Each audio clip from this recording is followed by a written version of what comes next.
Hi. My name's Caitlin. I am from Schaumburg, Illinois, and I actually just finished watching the documentary Brats, and it was discussing how like the Breakfast Club, St. Elmo's Fire, 16 Candles were a cultural revolution for like youth culture.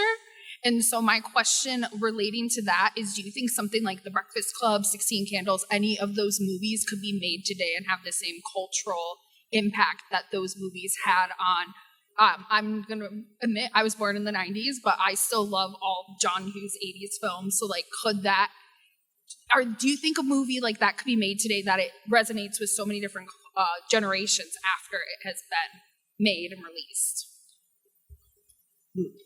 It's a great question. It makes me wonder because I think because everybody has a mobile device and we all watch, everything is like screen agnostic now. Everybody's just on their phone, So, but I just think in terms of the quality cuts through, and I think when you hit people in the heart with any type of art, I think it is possible. But that's a great question. Yeah.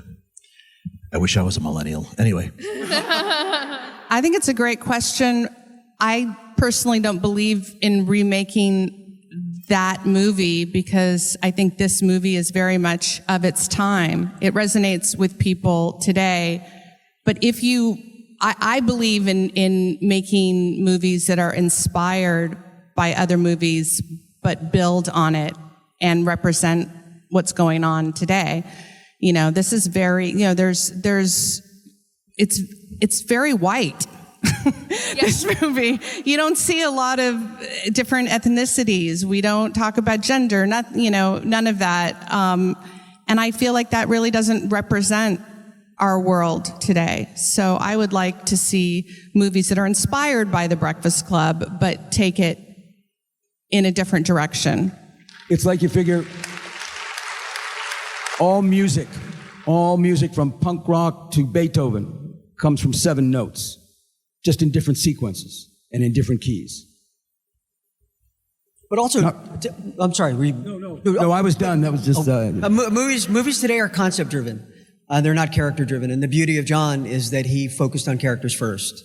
And when you think about trying to pitch this movie today, it's about 5 kids sitting in a library, all day in detention, and then the studio executives would march you right out the door and say, where are the monsters? Where's the car chases? Where are the big effects? So, and it's also important to remember that we made this movie for $1 million, which at the time was still a lot of money, but it was, by universal standards, was not thought of as a big giant tentpole film as they make today. So there was a lot of risk involved, but by today's standards, this movie I don't think would ever get made. No. Thank you.